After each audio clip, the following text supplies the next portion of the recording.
Today we are going to do a very important case study which is related to the advanced tax collecting. In 2022, Lahore High Court has declared unconstitutional the collection of the advanced tax from the people who do not have the taxable income. It ordered that the collection of the income tax is not allowed without estimating the income.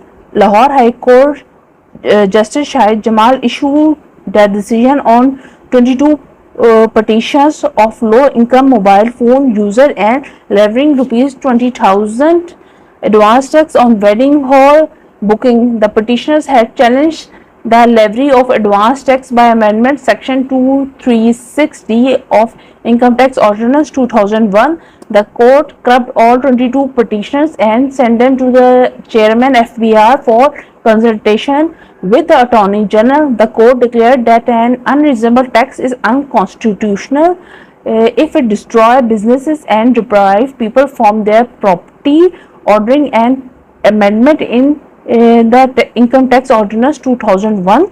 The court declared that following the judicial restraint, they are sending it to the FBR and the Attorney General for modification. All the steps should be taken within the 90 days and the implementation report should be submitted to the court. The court stated that the interim relief given to the